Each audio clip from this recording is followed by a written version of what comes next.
Yo, we back another Can We Keep It Real podcast. What's going on, everyone? And first, I want to thank the people that make this possible. Shout out to R&R Elite Recruits. Ronnie Roberts and his team doing his thing. Check it out, rnreliterecruits.com. Check out Mark Wright, a presidential award winner, Colwell Banker, Coastal Homes. Give Mark a call. And you already know my guy, Emerson Kilgore, 401 Strength and Fitness. If you don't dial 401, you're not dialed in.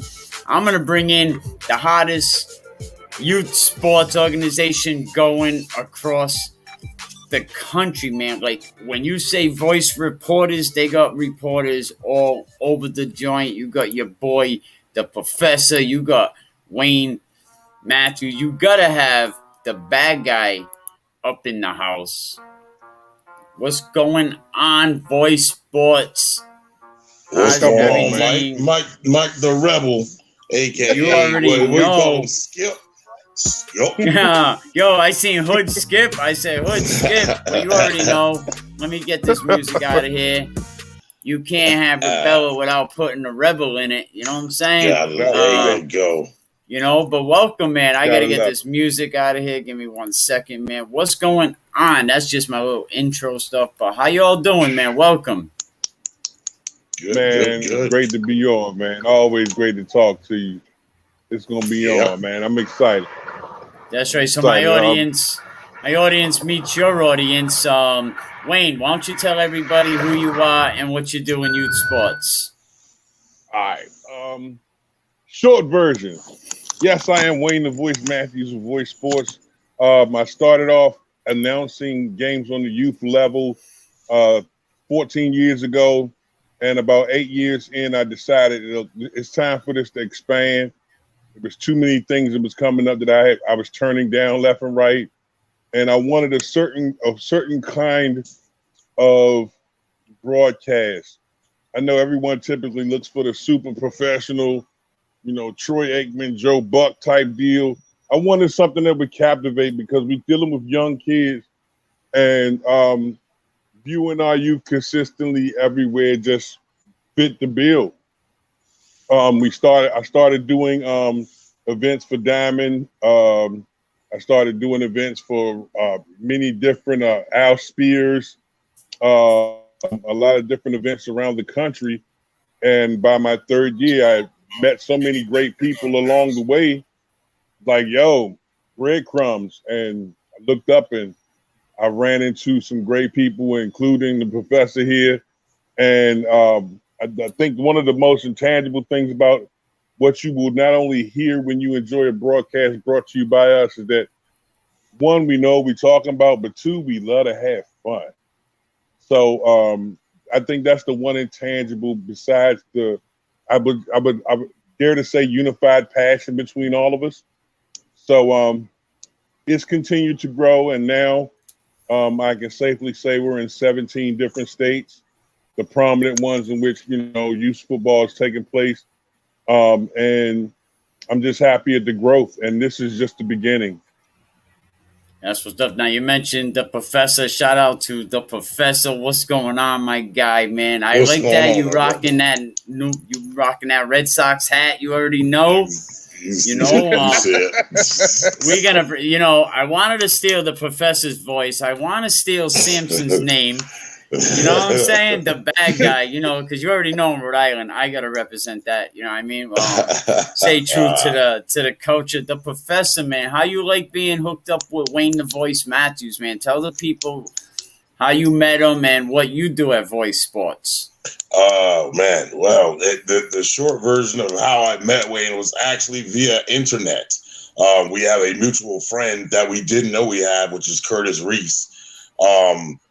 And I just so happened to, I was letting go of coaching last year. So right there towards the beginning of the season, I decided to go ahead and just, part ways with coaching. And I just so happened to put a post up or actually ask a question to Curtis Reese about calling a game. And then Wayne chimed in and was like, hey, you call games? You announce? Hold up, wait a minute. And then he hit my inbox. And we started talking back and forth, where you from, what you doing, what's going on, let him know the whole little deal.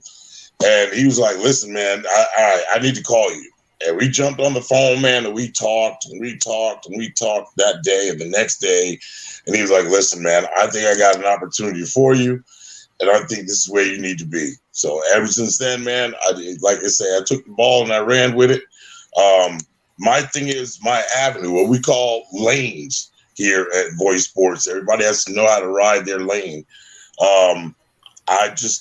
I think I'm blessed to have, 3 lanes I can run. I can either do the interview, I can commentate, I can do kind of whatever on the field.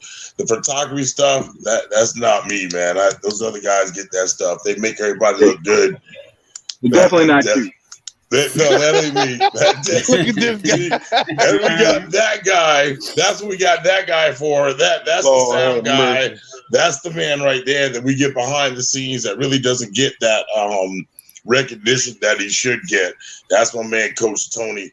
I think I just stay in my lane and I do what I do. South Carolina, North Carolina, the 2 areas now that I represent, have plenty talent.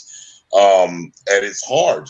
Sometimes it's harder for the youth to get recognized if you're not up in somebody's, if you're not on somebody's platform. Thankfully now I was able to get the platform and I was able to turn around like a flower. I just tried to sprinkle it all over and now I let everybody flourish and shine. And you definitely got the voice for that. Pink rose. What? A pretty pink rose. This is a pretty big. Oh, I thought you were gonna call me like a thorn bush or something. How about to say, man? I tried that. So shout out. So Tony, what do you do with Voice Nation, and how did you come up and working with Wayne? And wow, this is gonna be interesting. So I started as I've coached at Unity Thunder, so I met Wayne when we started with the SECFL as a age-based league. Wayne was doing the announcing.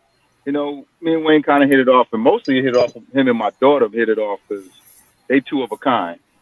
And then, I just ran with it. Shout out to Roxy. Shout out Roxy. She keeps it real. Yeah. Hey, she got that trait you got, Mikey. She called it like she said. Yeah, that's all just showing. If you ever want to know what's really going on a football field, and you want her to be in the middle of it, she in the middle of it, and she gonna let you know. She gonna talk about people that they face. They're gonna talk. She one of them. That's what we need, Keep it authentic, keep people on their toes. That's Roxy. But one of my biggest traits, and Wayne to tell you, I'm the one when it's broke, I fix it. If I can't fix it, then it can't be fixed. You get locked out of a press box, I'm getting you in the press box. I feel that. We don't need to tell all that part. We don't need to tell all that part. So Clint, what happened? We went down to Showtime when we couldn't get the mic working. Yeah. Tony is that guy. And it's always in the moment. Even when we went to University of Maryland, if something goes wrong, Tony be like, what's up, man? I'm like, dude, this ain't right. That ain't right. I don't know how we gonna pull this off. He'd be like, hold up a minute. You disappear, you come back, all of a sudden, okay, Tony did it. All right, let's go. There you know what I'm saying? That's all you need to He's know. Always when it comes to getting down on the field, Tony was probably one of the first guys with VOYCEsports to create a lane. Typically, I thought we was pioneering in just live streaming from the field, but there was games that we did for the SECFL where Tony actually was on the field with the cordless mic, and we pinging off each other while the game is going on. I mean, literally, the players in the huddle, he could walk up on it, and if it wasn't for the full disclosure, you got the whole hookup, the conversations with the coaches, the kids. There's so many things that Tony does that's indispensable. You can't put a number or a name on it. It's just whatever you need, he's always there. Yeah, most def. I True 100% agree with that. Respect to him. That's my homie. That's my homie. everything goes bad when you're doing live streams on the field, so you never know what's going to break. It's definitely not an easy lane. Everyone thinks they can do it. Man. Mm-hmm. Yeah. I tell you what, it's easy to find somebody to say what went wrong, but it's very hard to find somebody. It's very hard to find somebody to go, hold up, I got it. I figure it out. You focus on this and I'll take care of it. And that's exactly what happened. The first time I met, we finally met Tony face to face last year in Tennessee, and that is exactly what happened.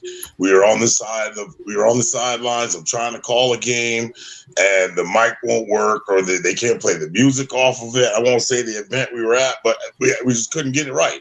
It was something minor. But because nobody else knew it, well, now here comes Tony. He's like, how come you're not playing your music? Well, my music won't play because of such and such. All right, what's wrong with the other mic? Well, my other mic won't play because of such and such. He's like, all right, take this mic. This mic works? Yep.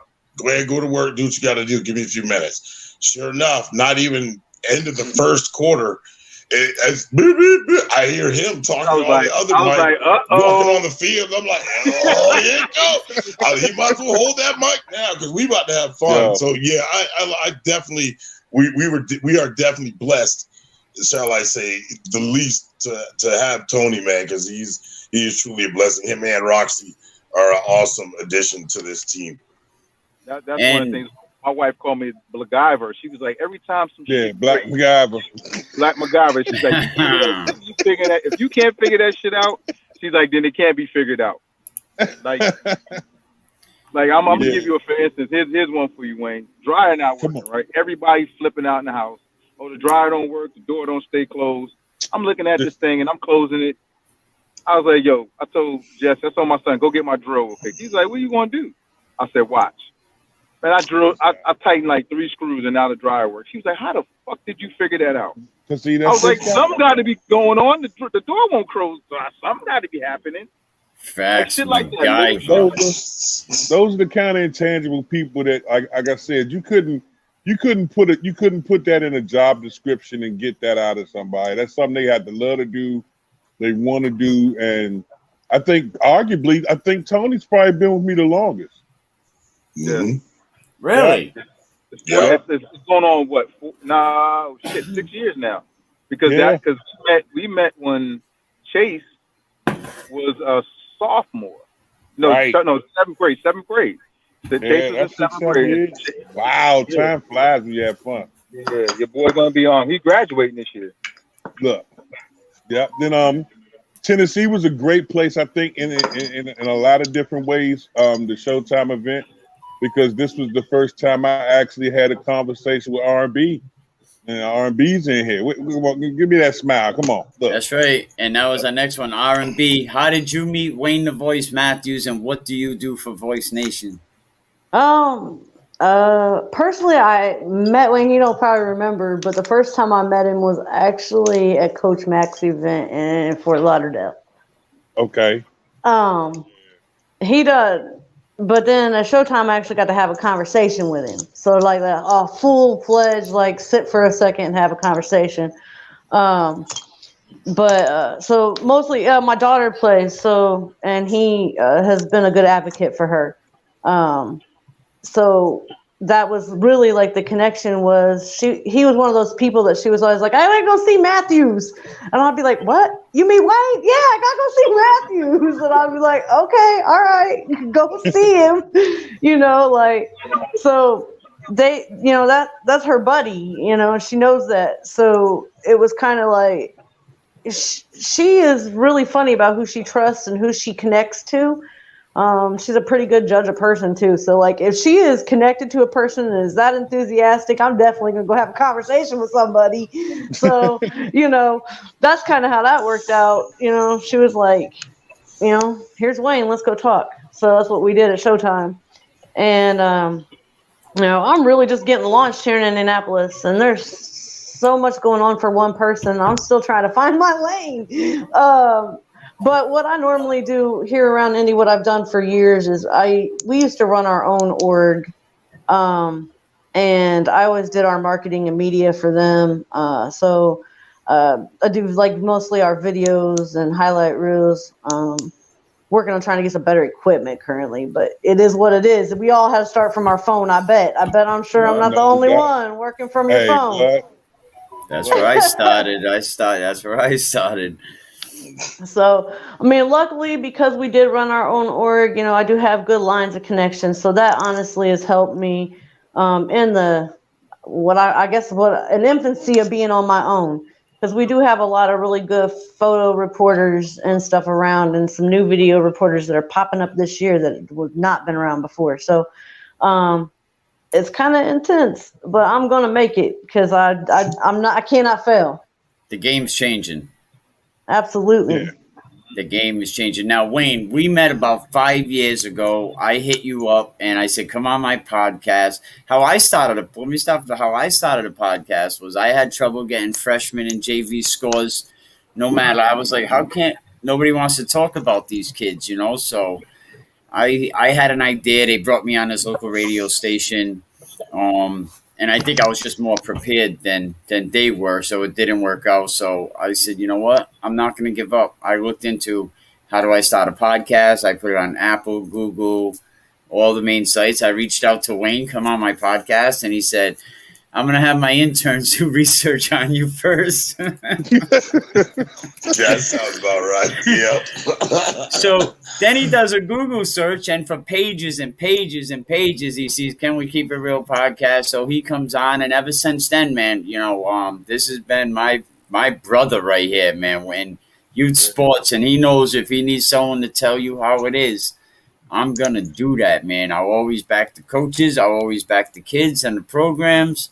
The administration, that's another story. I have no problem tearing into their behind. You know what I mean? It's beautiful, man. It's beautiful when you hear these stories. And again, the residual is you always hear passion. You always hear love and concern for the kids. Doing the intangibles that most people don't think about when you think of the youth sports realm. It's one thing to call a game. It's another thing to live stream it. It's another thing to handle the photography. There's another aspect that I think we all share as well is that whether we're behind a microphone or behind a camera, we all look and enjoy every opportunity to mentor any young kid we see, whether it's young or old, boy or girl. And in our areas and in our states, it's needed. And I think that's the one thing that most of us will definitely mutually agree upon. And that I found it, in my time, I was, be honest with you, about 2 years ago, I was ready to sit down. Tony was like, man, you can't retire. You can't retire. He's like, oh, you can't retire if I'm going on sabbatical. I was like, come on, man. I was like, what do you mean sabbatical? Why are we talking? That's old stuff. Why are we bringing up that? Hey, young, because don't nobody use words like sabbatical outside the church. but Tony. Nobody but Tony. Tony does. And unemployment uses them words and stuff. So what's that mean? The church and the government? Yeah. Everybody gonna sit down. So I mean, it's just fun to be able to sit back and with great guys like Dino Bravo coming on, to have Samson in the mix. Can't forget Twilight. Another ride or die from so many years. I've watched him grow so much in the time frame we've been together. By the time I saw the video he did in Atlantic City this week, and I'm like, who is this guy and where did he come from? So again, everybody has their own distinct personality. Everybody has their own flavor. They have their own area. And unifiably, we all continue to do what we can to build each other up. There's a lot of additions, and I very rarely see anybody do anything contrary or go outside the box. So we continue to have fun, and I think that as it grows, the people will see it, the children continue to love it, and as the events continue to build, we'll be able to do so many great things in the future. But I think it's just nice to be able to get together with people and form like Voltron for the kids. Oh, especially across the nation. We have people in Ohio. You have people down in the West, in the South, in the North. You know what I mean? Everywhere. Like you said, Voice Nation, you know, and I always say I rock with the nation, Voice Nation. You know what I'm saying? Because even when something happens to a kid that's football to me is family. I don't care if you're in Alaska, New Mexico. When the kid from the Lee Generals passed away this year, I was the first. I stepped right up, being all the way from Rhode Island. You know what I mean? Rest in peace to our brother. You know what I mean? Because we are family. We just recently lost 2 kids in the inner city that were football family a couple years ago. We need to do more to get these kids to stay in school and realize that the streets isn't what it is, because, you know, they took 10 years of my life and I've been fighting to give back ever since.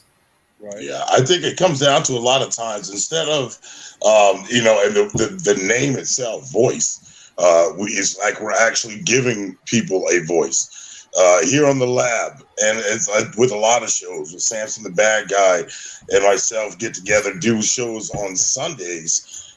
It's a lot of the conversations that people sometimes don't want to have, or moms or dads don't know how to have that conversation or to address a certain situation. And we have those conversations. It's not about being controversial. It's about having that open line of communication and being able to go in and talk to, you know, a coach, a director, or anybody, or even them talking to the parent. You might as well have those conversations and put it all out there. So believe it or not, we get a lot of feedback after each and every show.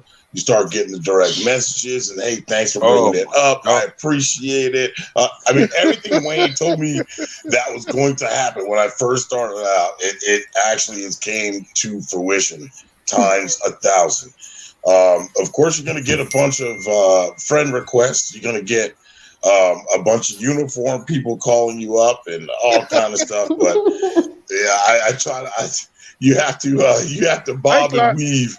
I sell a uniform. I give you a uniform. I give you good price. I give you good price. It always makes me laugh because the uniform guys always say, "Hello, sir," and I'm like, "Oh yeah, they definitely have the round count." Yeah, see, exactly. See, like you ain't even paying attention. And you know what? Hey, listen, I found out when they're getting ready to come is when they start liking like about 4 or 5 posts in a row. Yeah. Expect them to come. And then they hit the inbox. Expect them to come to your inbox. If somebody that you don't know has hit your post or an old post or old videos, and they've hit like 4 or 5 in a row, and they've liked, shared, or they've sit there, loved it, the next stop is your inbox, and they're going to ask you about uniforms. Listen, we're straight on uniforms. I promise you. I didn't know there was that many Pakistan uniform companies. Oh my God! What? It might only be 5 of them, and it's just they're using different aliases. Who knows? So these are the reasons why I don't. When I get these friend requests, I get these requests to be on shows. I can't get on y'all shows because it's made for TV. When I get on, because Wayne does it, Twilight does it. I haven't been on Clinton because I know he's gonna do it. They always give me the questions that they know are controversial. And they know that I'm going to start. Am I right, Wayne? Every time I get on, look, man, I ain't messing with you, dog. I'm not even going to talk to you about business. Hey, that's right up my alley. I try not to stay controversial, but I end up like it just falls on my lap. And then once people know you talk about that, your inbox really fills up. I did one interview with Wayne, and it sent the state of Maryland in an uproar. I said that we were going to merge with a certain team. Me and Wayne wasn't even off the call. We was on the call with 10 minutes. Yeah. And I want to say I got hit probably 1,000 messages about this.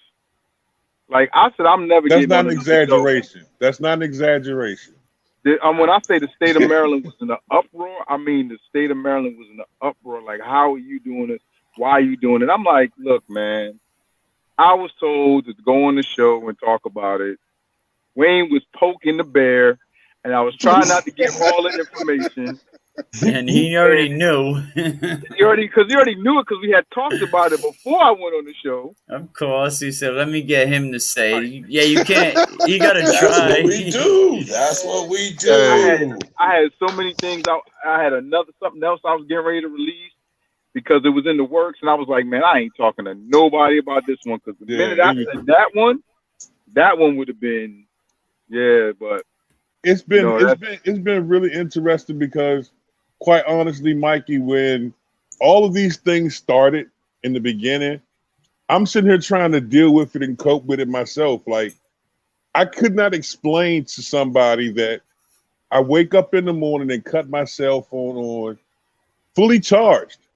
And by the time it finished buzzing and all the messages come in, it's at 60%. You would not believe me. So when I sat down and we started talking about it, at that time, Chris was with us, Sean was with us, Clinton came in, Tony was in. I noticed that as we continued to grow, there were more people that people could, reach out to and get answers before they came to me. That by the time I sat and had a conversation with R&B, I can't wait for her to get established because she brings so much diversity to what we already do, because no one is in Indianapolis. You typically don't hear about any of the kids there. It's a groundbreaking place, very similar to Rhode Island. Outside of the Boston team, the Massachusetts team that has been in FBU, you don't hear about anything in Rhode Island. No, you don't. Same thing. That you got New York, you know what I'm saying? It's 5 boroughs in New York. That so many people and so many players and so many coaches, there's so many things that go on that the television is not going to come to.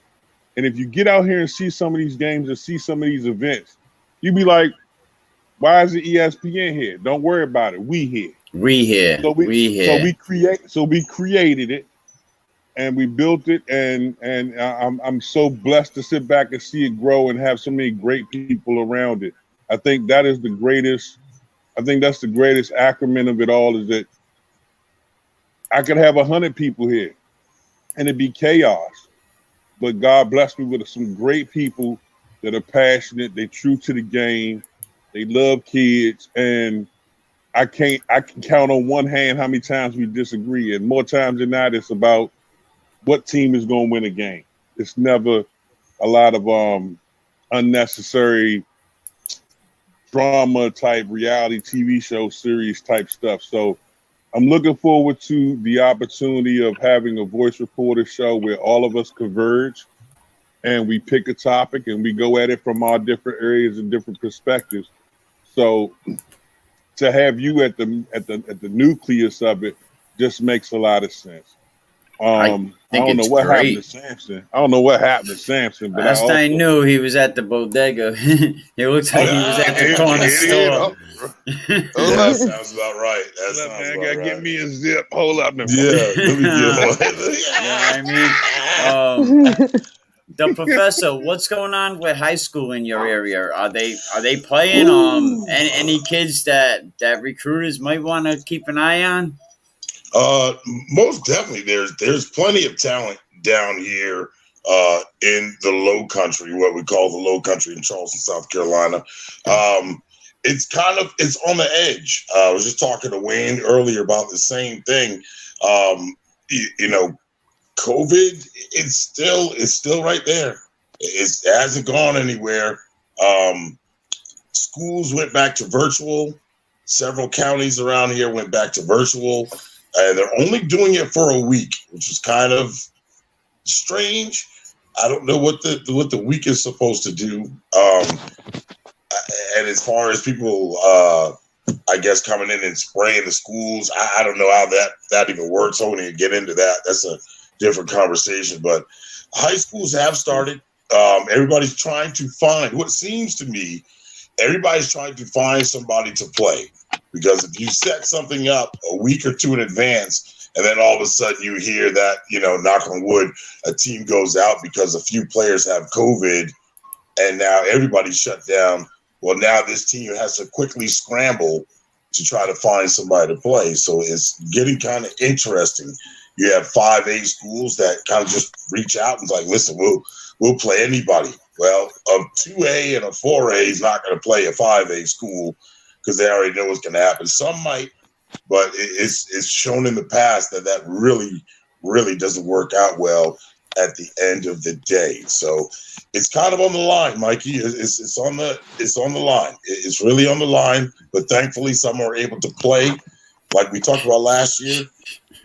Even some seniors. This one here. Even some seniors. I feel bad for them if they're going to be a senior at the end this year, and they're not able to get out there and play. Well, it's crazy. It's crazy, and I know it's got to be heartbreaking, but.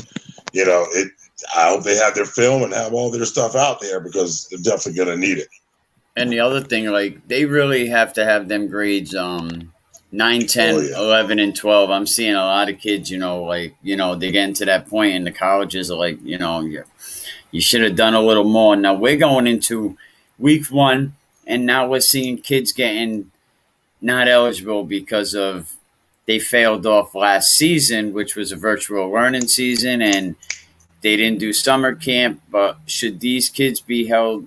I mean, I'm kind of in the middle here. I don't think I want them to play football, and I don't want them to be ineligible for something they didn't do last season.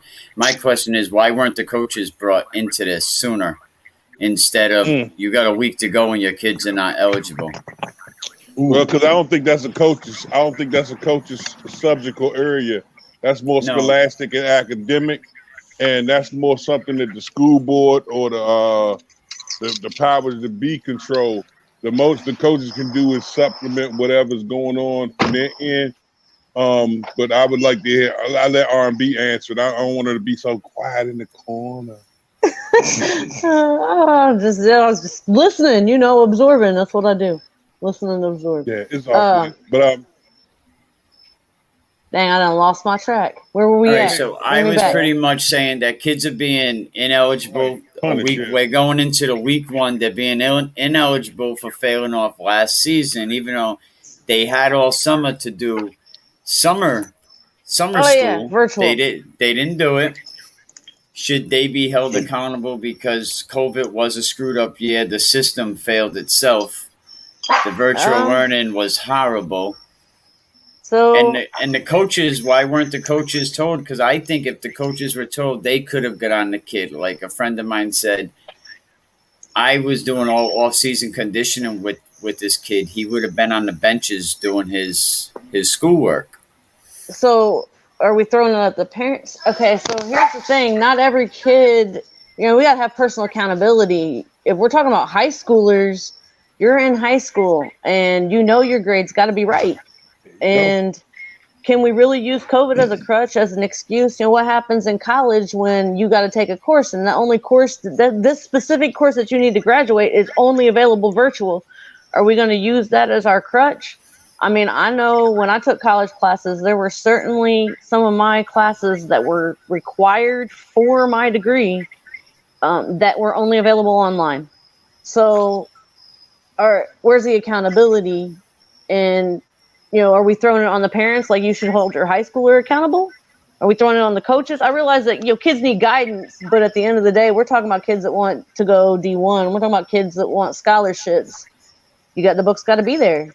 You have to hold yourself accountable because there's a lot of kids in this world that don't have somebody else to hold them accountable. Oh, no, you're absolutely right. It should be cut from a different cloth altogether if it's going to be like that. I totally agree with R&B. If you're that D1 player, you're already up there. Obviously, we've looked at your schoolwork already. There should be no slippage. You should be responsible for what you're wanting to do, what you're trying to do. I got a kid in the house going for an Eagle Scout, and he struggled academically last year. And, he made it through, but virtual was hard for him. But he's, working on an Eagle Scout on top of, COVID and all the things that it went through. And he lost his senior year of football due to a shoulder injury too. So COVID was rough on him. I would say for the most part, Mikey, if we start giving these kids excuses, then we might as well go ahead and give them a bunch of them. That's right. Make moves, not excuses. Saying that I struggle with virtual learning is no different than a kid coming to you saying, "Well, I didn't pass class because the teacher didn't like me." But should we not? At the end of the day, that still has to be a requisite. The one thing that you will see across the board with a D1 athlete is that they're a D1 scholar first. That's never going to change. Whether they knee is busted or they're in 100% perfect health, the grades are going to be a mandatory. So I understand what you're saying from a perspective, but let's have some compassion about it. Maybe some can have that leniency. Those ones that maybe didn't have access to a computer, I get it. The ones who, I guess, didn't have the laptop or the mandatory laptop or whatever the case may be, I can see that. But if you had the computer, you had a chance to check into enough of those classes to get the work, come on, bro. It's an email. Type it out, kick it back. At least you gotta do. But now these kids don't have a fifth year, and I understand they got to be held accountable. But if we leave a kid back 1 year, that throws off his entire future because he made an error. So should we throw I'm just saying, should we throw these kids a lifeliner? Yeah, considering maybe so, all the circumstances, because you need all 4 years to make it to college now. That would be case by case, and somebody would have to run through it with a fine-tooth comb to get that resolved. But why not do what we doing now is reclassing. Everybody want to reclass. Just reclass. I mean, the kids is reclassed already, so it would be a second or third time. Is that allowed in high school? Reclasses done. I've had that issue here in Pennsylvania. Quincy! Kids at the 5th grade level. Oh man, the whole gamut of the butthead crew is in town now. The whole butthead crew is here. Coach Twilight, the Pennsylvania bad guy himself. Bad boy himself, yeah. I'm just saying, I got parents already reclassing their kids at the 5th grade level. I mean, will it happen? Yes. Now, if these kids are seniors trying to get into college, yeah, let's give them a chance. But the rest of these kids, they got their chances. These freshmen are coming in.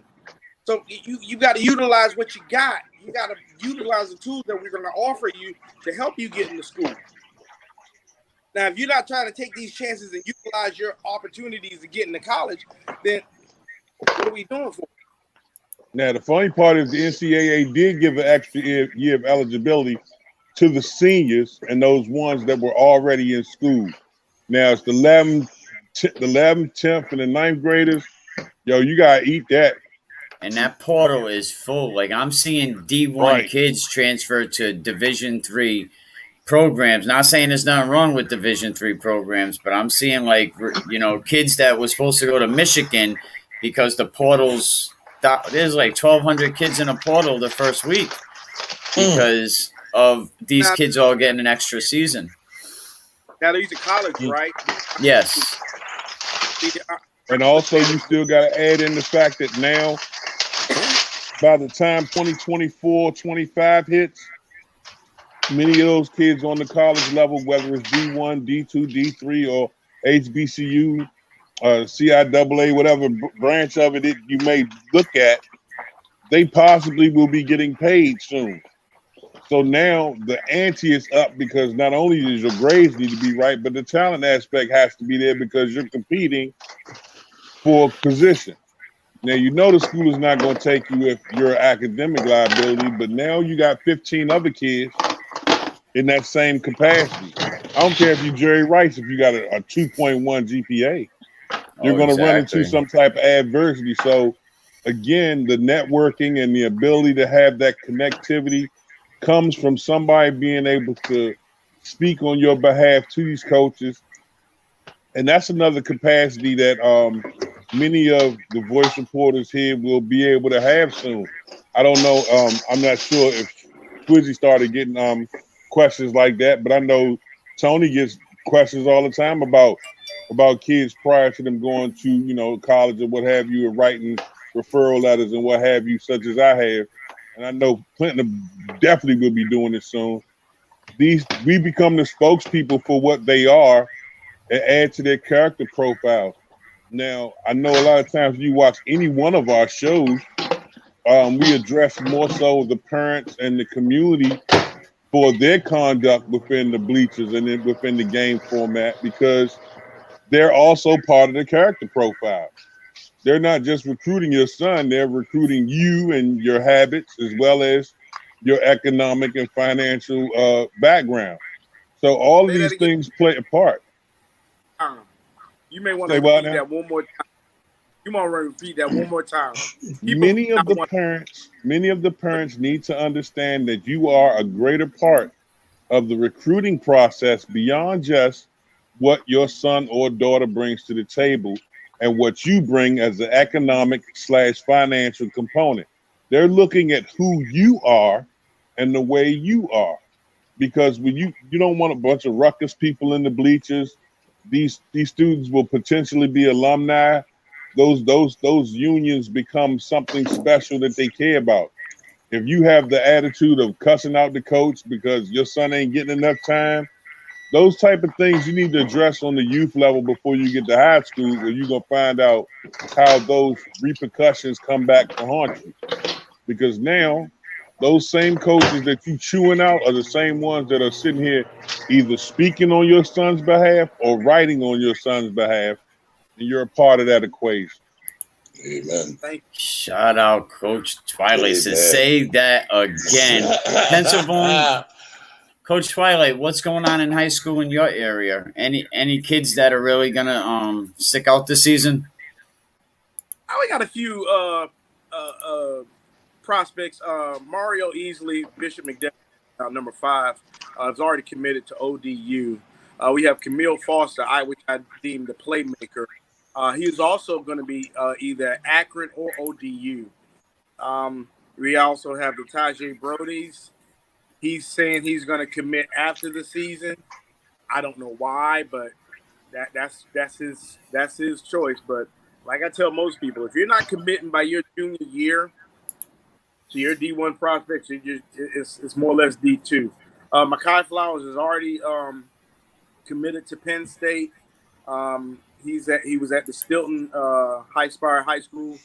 Also, he's now attending Central Dauphin East, where he has Tony Powell, the quarterback, who's also be attending, hopefully, looking at West Virginia University. Now, these are great athletes. I'm digging more into their background, into their grade point averages, and see where they're at. Also, we have a lot of up-and-coming stars, which is Alex Irby, is a 4-star athlete from 24/7 Sports quarterback. You have the defensive tackle, Andrew Irby, his twin brother. Phenomenal kids. I love it. Hey, Clint. I love it. Yeah. Hey, Clint. That's Twizzy. I'm about to say, you see, he's back. That's He's Twizzy. back. That's Hey, my Mike, bro. Mike, I got one. I got one better for you. I got one better for you. Hold on. Mike, Next Friday, game of the week in Maryland. Good Counsel versus St. Francis at Good Counsel. Okay. I'm going to have to definitely check that out. Good Counsel versus St. Francis. This is what I'm saying, talking about national football. You going to that, right? What's up? I'll be there. I'm there. I'll be there. I got sideline. I may have sideline access to St. Francis. Hey, look, you hear your man? You hear your man talking all cocky, Brody, about this joint? He ain't said nothing about that 42-0 Unity put out there last week. It wasn't 42, Wayne. It wasn't 42. It was 48. It was 48. Oh, excuse me. Yeah, it was the scrimmage that was 42. Oh, the scrimmage was 42. They dropped a 48. They dropped a 48 in the Krispy Kreme out there for real. How many the 12 you put up 42. And this dude in Frantic City. Man, Twizzy in Frantic City more than me. I'm trying to figure out how that happened. My man Unbelievable. He's in demand. Well, Mikey, what lifeline, and I know earlier you were speaking on it, what lifeline would you want to give to the student athletes if there was an avenue? What would be your thought process? What would be the avenue that you would want to give them? What I would recommend is and some of the coaches mentioned it, that we'll get the kids tutored, and and we'll do all the work and bring them to the library and get them caught up on their test scores. And they bring up a good point. We don't know what these kids' summer life was. We don't know. Like, I know a lot of kids in these cities, like, they're safer on the streets than going home. Right. You know what I mean? Right. And now we're going into week 1. Friday starts the season, and you're ineligible because you failed out last year, and we went on vacation, and you had the summer to do it on your own. So nobody came up. Well, and I get it from both sides, right? So this is the type of conversations I have Sunday afternoons at 5:00. So the question would be, who is then responsible? Well, the student would be responsible. The student is responsible, but you do the sacrifices. I want athlete to be successful. As a parent, you gotta do your part and do your due diligence and check the homework. Ask the tough questions. Hey, Junior, did you do your homework? Yeah, Dad, bring it here. Yeah, hello. You're right. But Hello. we're past that now. I don't have right? time for that. Yeah, as a parent, I don't have time for that because I'm too busy sitting out on the deck or sitting outside with that blunt in my hand. Well, I hope you got time to drinking the Hennessy. I hope they got time to pay for that lawyer. This is powerful stuff. Let's call it what it is. Let's call it what it is. Like you say, and I hope you got a good enough job to fill up that refrigerator next summer when they sitting right there too. Hey, I heard that. No, they're not gonna be sitting. They're not gonna be sitting on that sofa if the parents has that type of mentality. So I hope they got money for their lawyer and their probation officer. So they Speak on that. Speak on that. Exactly. Speak on that. Exactly. Speak on that. That's a fact. If you would rather, if you have time to roll a blunt, if you have time to go out here and party, but you don't have, and this is coming from somebody that made them dumbass mistakes. So if you got time to do all that, but you don't got time to make sure your son is at practice to check his homework, make sure his homework is done, I hope you got time, and I hope you got money for that lawyer and that commissary, because it's coming. Because that is coming. That's a fact. That's a fact. But what's crazy about that, though, that's not even just the high school level. That's the youth level. That's youth level. Leave it alone. Everybody go home keeping it real, dog. Red Solo Cup time. They're not ready for that one. So I'm gonna give y'all a scenario. Here's my scenario. This is my scenario that happened this weekend. So the Org is playing up in Baltimore. Parent brings the kid to the game. We as coaches and people, we've done that. Kid is out playing around. Freak accident happens. Kid runs into a pole, cuts his ear open. Right? Okay. Mom blasting the person that brought her kid there because she wasn't watching her child. Oh my. Blasting the mother, making her feel like shit. Sometimes the bleachers in the sideline is a home for those who are learning parenting still. Because you do have to accept the fact there's a lot of parents, whether it's male, female, single home, broken home, or even constructively put together, that still utilize extracurricular sports as a form of daycare. As long as he over there, it'll be good. You can sugarcoat it all you want to. There's still those people who treat it like it's a daycare. Go over there for 3-4 hours, and when you come back, then I'll deal with what you want to eat. Those are the same people that treat school like a daycare. Right. Exactly. And that's why when the kids screwing up in it, you don't hear that. You don't see them at the PTA meeting. You don't hear about them getting upset. They're not calling the school back to have conversations with the counselor. They're not going to pursue whether that kid has an opportunity to go to school. They're not going to sit down with the NCAA, and even though registration is $75, they make that $75 seem like it's stupid expensive. But when your son come into the room, or you meet the young man, he walking in with an iPhone, the new Jordan. Yeah, the new Jordan. Oh, he hooked up. He rigged up, but you ain't got the bread. I feel you. I'll smell good. I don't know what that is. What that cannabis for men? No, you definitely got a lot of points, and Samson hit the nail on the head. You know what I mean? Like, you got to be paying for that bail, that commissary, them collect calls, that J card. See, look. Hood Skip know all that. Hood Skip. Yeah, you're gonna listen. You're gonna pay for all that, man. You're gonna have to pay for all that, and it's crazy because as soon as you tell a parent that, this is the crazy part. As soon as you break it down to a parent like that, then you're the bad guy.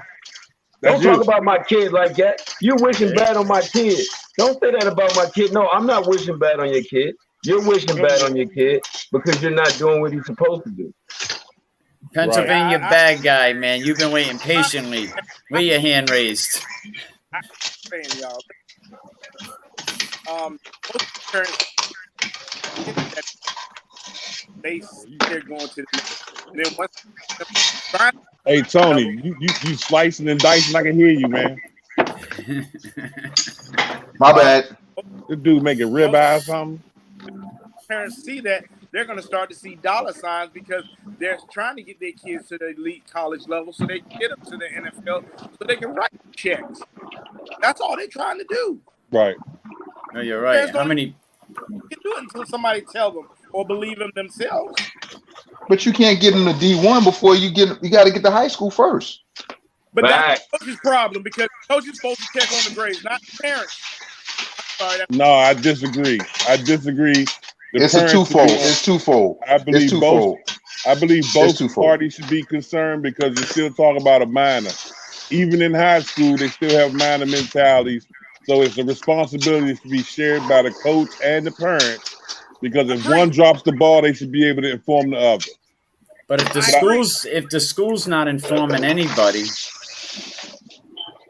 right? How does the coach or the parent know? Well, the parent should know because as a parent, you should know what your kid is doing. You should always know what you. Yeah. I know what he's gonna be doing every minute of the day because I can pull it up on my phone and say, "Oh, how'd you miss that assignment and didn't tell me about it?"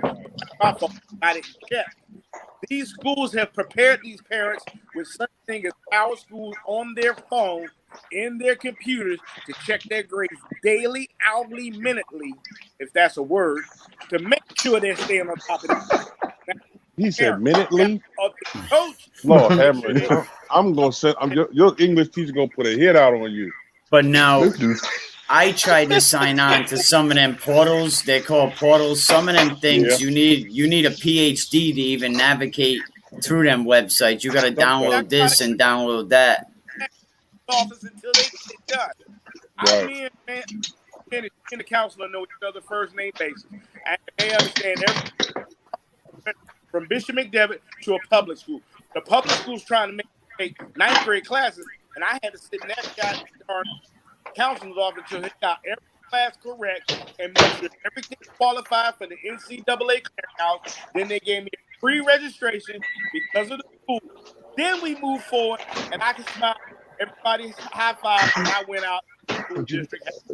But imagine what happened if you'd have walked in there not knowing that all those things were accessible to you. Someone said, we got to bring these guys to Rhode Island. we tell these people this. I know you. We put it out all the time. Before we get too far into this, though, Mikey, I want to give Samson a chance to introduce himself and give his background. Oh, that's right, Samson. I asked everyone else, how did you meet Wayne and what do you do for Voice Sports and how do you make some of them badass trailers? So it's crazy. I met Wayne. Actually, I met Wayne previously at Tennessee at the showcase. When he got his Hall of Fame jersey from Al. But then I was doing a live feed, doing what I do, man. I was going live from a football game in our local area, and the professor seen it. He jumped on my live feed and was like, "Yo, I need you to hit me up. I need to holler at you." And I ain't even gonna lie. At first, I kind of brushed it off. I ain't even gonna hold you. I'm like, I don't know who this guy is that much. I knew other professor because I had followed him after seeing him at one of Al's events as well. But so then the next day, I looked at my DM. I seen he hit me on DM, so I was like, he's serious. So I talked to the professor, and then he talked to Wayne, and then it's been a snowball effect since then, big. That's what's up, man. So, and Pennsylvania. Yes, your turn. How did you meet Wayne, and what do you do for Voice Sports? Well, I was trash. You say what? I thought trash. He was calling the Mason-Dixon Bowl. He was calling every state but my state. And 2 elite players, and he was on my side. Fighting and let that young man know that he all Pennsylvania once or twice, or more times when he hears about it. So then we happened to go to Paint Branch next day. He was walking upstairs. I said, "Damn, big boy." Ooh! And he said, "You want to come call a game with me?" And that's how Press Box Bad Boys met. I seen you at the Maryland game the other day with the New England Intruders. Them referees were, and them were Rhode Island kids. You know, them referees were funny. You got to go when you're on the field. First thing you do is be friends with the refs. They'll tell you. He said, "I'm gonna hang behind the guy with the white hats on." Because those are some big kids. And Yo, that's the safest place on the field is behind the refs. Yeah. Did you say safe? Safe. Yeah, safe. There ain't nobody running the ref over. They know better. That's 15 yards you run the ref over. Easy. So you stay behind the refs. The professor said it was past his bedtime, so shout out to the professor, man. Is it not? Yeah, it's way past his bedtime. Yeah, right out with the feds. I enjoy all you guys, and I think these are the conversations that we should have each week. These conversations that need to be had with people. You know, just there's so many things going on, not only true in my state, your state, and also to give kids that wouldn't, you know, when recruiters watch this show, kids from your area, to give them that recognition and help more kids get recruited and have a blessed life. Hey, you know what? They got you, and they got so many different extensions because of you that we are all in the same. You're all in the same movement. Again, like I said before, it's beautiful when you see people that are aware enough to know what's going on and what's needed. And for us to be able to come together and form like Voltron, Rhode Island does have a voice. They got my man Hood Skip. That's right. You already know Hood Skip. He's great. Yo, I told Wayne one day. Wayne said we should do a show where we'll like Skip Bayless and Scan Shop, and I said, yeah, you're gonna be Skip Bayless. Hey, nobody wants to be Skip, bro. Nobody wants to be Skip. He said you be the Hood Skip. Hey, because we having good hip hop conversations as well. But we can, and you know I can hold that conversation. My man sitting over here got the whole chef combo going on. I got Twizzy down this joint looking like he lost 30 pounds. What happened to Atlantic City, man? Twilight, what happened to Atlantic City, man? I see you up there with Job is cutting up, man. Oh man, I was in Atlanta. I was out there by Philly. Atlantic City was 3 hours south of it, but we was right there at the Philly border. And okay. Matter of fact, Jarvis is amazing. He has 7 first-year players that's coming up to play with him, and he's still whipped up. And I'm sorry to say it that way. 30 to nothing. Nah, we not. No. Jarvis' intensity is something to behold when watching him coach. We're not gonna do that. But yet and still, he's so intense when he talks to them. I mean, I'm watching him all the plays. I still don't know where the ball's going. I'm right there by the reps. Yeah. Okay. And I'm thinking it's going to the right, and he went left. That's his name is David Copperfield. That's his name, Jarvis. Let me ask you guys something. Bishop Sycamore, it kind of went away. What do you guys think of that situation? Oh my God! Why did you bring that up? I was ready to go to bed.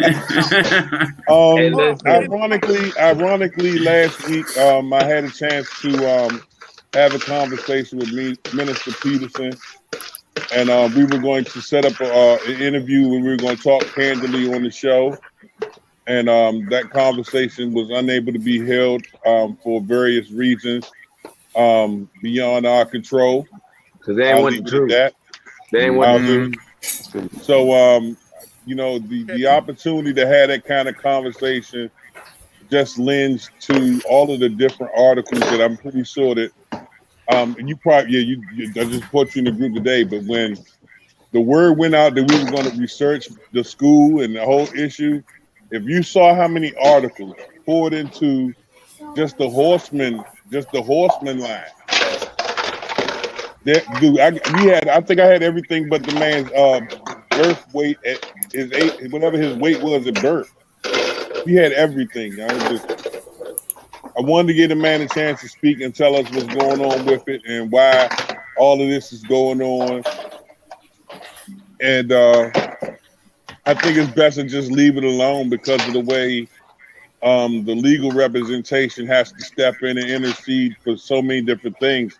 I just thought it was ironic that despite all of the stuff that was said derogatory, if you see any interview with the kids that played for the team, they were extremely happy about it. Yes, but there was a player that played for the team a couple years ago that talked some pretty irate stuff, and he was from the Bronx, I think. My question was, how come ESPN wasn't held accountable, and who sanctioned these games? Like, that's kind of forget about what the team went through. Like, how did ESPN, Coach Twilight? What do you got? Yes, money, exactly. I know Samson will probably agree, and it'll be easy to state.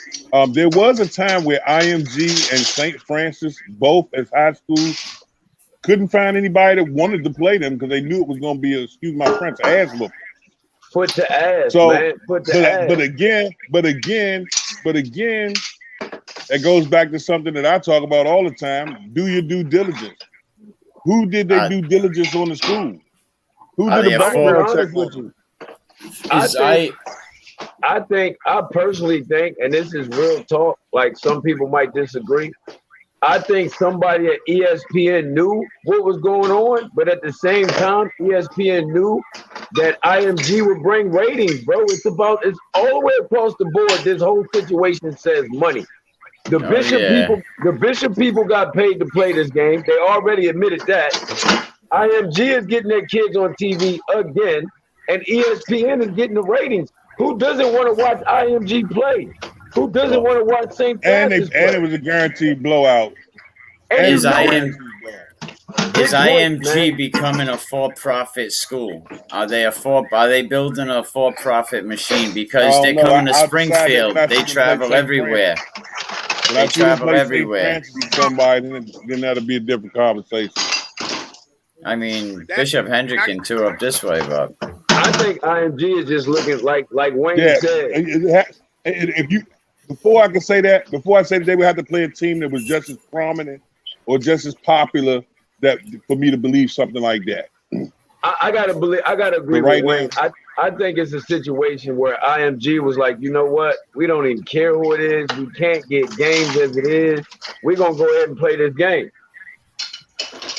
I mean, but they are traveling all over the country playing. Oh, yeah, definitely. It was all about money. ESPN, Stephen A. Smith, Snitch, he was at the top of the poll.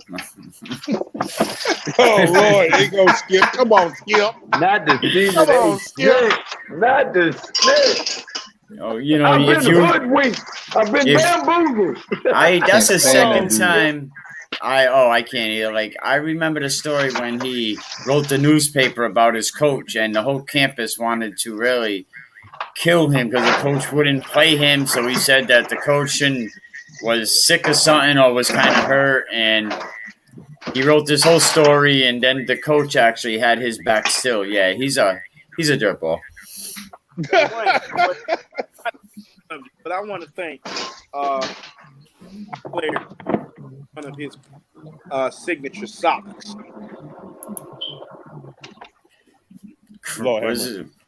There you go. Already endorsement. And you a screenshot it, holding up some socks. Lord have mercy. Game day socks.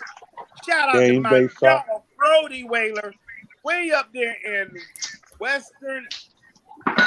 northwest Spain. They gotta pay for that.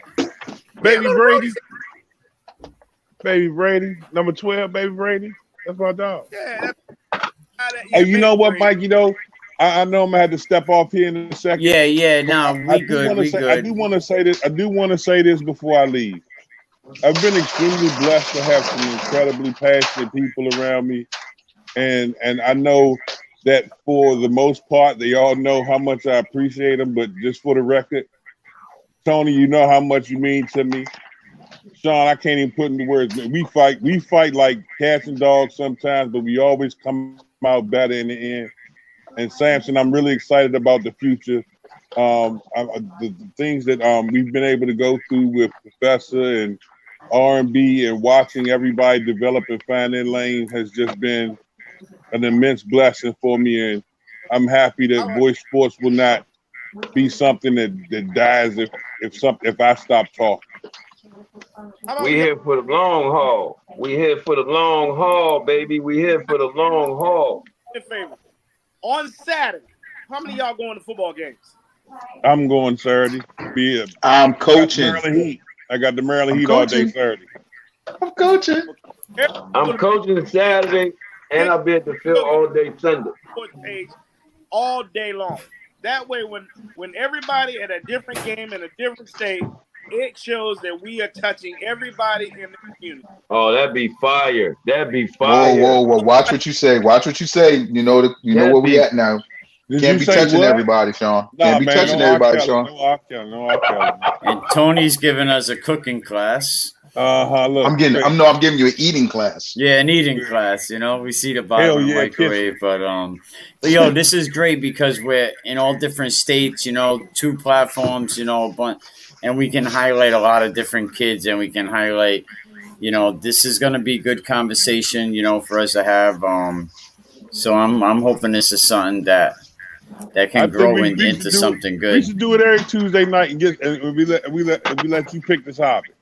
Yo, for sure, man. Open topic, man, because I think we flow good. You know, this is like a conversation. It's not an interview. It's good stuff. Shout out to Rhode Island. Y'all better support my man Mikey, man. He's doing incredible things up there. I can do the crip walk, too. My man. I can do the crip walk. Look at Mike the man. But thank you guys, man. Voice Sports, I appreciate it. You know, everybody follow Voice Sports, follow all these guys. You know, Tony is blessed to have you on. Samson, it's always real. Yes, sir. Sunday. I see Samson on Sunday. Rocking and rolling. The most electrifying in Voice Sport. The energy is gonna be crazy, man. The energy is gonna be crazy. The energy. Hey, listen, Twilight, we're gonna light it up at John Champ High School, Hammers Home Field. We're gonna be in there lighting. Listen, everybody gonna be talking about it. ESPN gonna be calling the phone.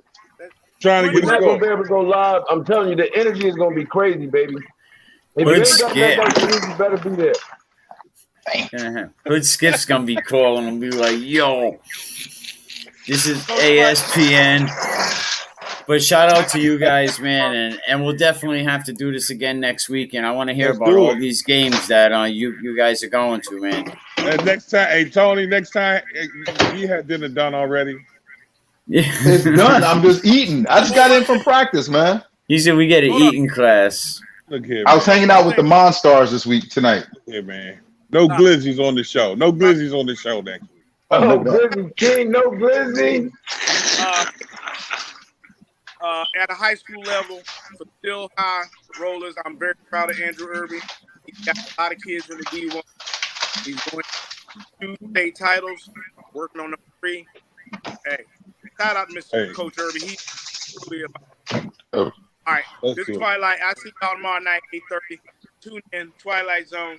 Question you want to ask: are you people really testing these kids with COVID? I heard some things. Y'all know I heard it first. So we're gonna ask that question. Y'all really That's bad, bro. or you playing them because you want to win? You coaches don't ever surprise me. Yo, that's you guys have a excellent chemistry, a good crew, you know, and I think with Samson coming on board, you know what I mean, the professor, Tone, like, you guys are killing it. You're killing it. Hey, just happy to make it. What is K Slade? Killed the game. I gotta give a quick shout out. I gotta give a quick shout out to the three VA teams. I gotta give a quick shout out to the 3 VA teams that made the Washington Post top 20. I gotta give a shout out to Unity Reed, 2-0, Freedom High School, 2-0, and Broad Run. They scratched that top 20 for the Washington Post. So salute to them teams for representing VA, baby. Dopeness. That's what's up, man. But thank you guys, man. It's been awesome. Tony, Samson, Wayne, we'll do this again soon. Wayne, I'll be tuning into your next show. Who shows on next? 11 a.m. tomorrow morning. We bringing it back.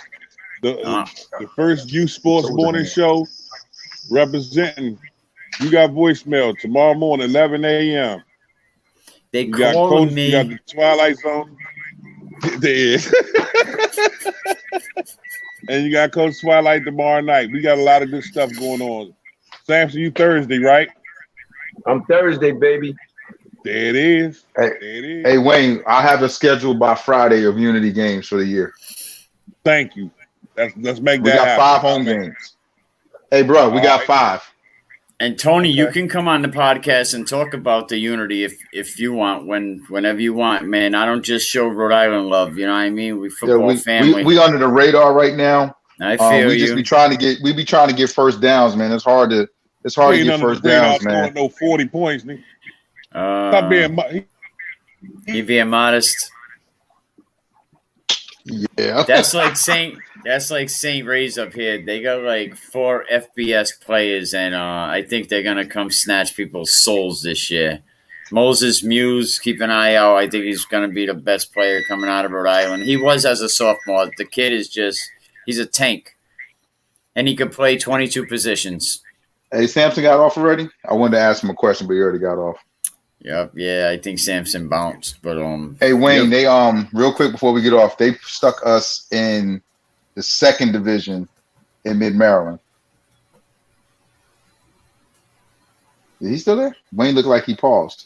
Yeah, he might have fell asleep. All right, man. It was good talking to you, brother. Yeah, for real. Shout out to you guys. Shout out to all the Maryland football teams, and just keep doing your thing. Let's keep some of these kids, try to keep them playing football, keep them off the streets. Absolutely. All right, thank you, Tony. I'll talk to you soon. Bye. All right, man. Have a good night. You too. Voice Nation, man. That was the Voice reporters that came in, man. But a big thank you to our supporters, R&R Elite Recruits. Go check R&R out. Over 3,000 schools. Definitely big shout out to 401 Strength and Fitness. Give Emerson a call if it ain't 401. You are not dialed in. And a big supporter to Mark, right? Coldwell Banker Coastal Homes Presidential Award winner. Give Mark a call at 401-787-5203. You nervous with butterflies in your stomach, don't try to intimidate me. You couldn't scare me with lip. I'm spontaneous, smart, dangerous, fancy and quick. My trainer told me to work, he ain't prepared me to quit. I'm the only captain who's sailing this championship. I gotta hold down the city.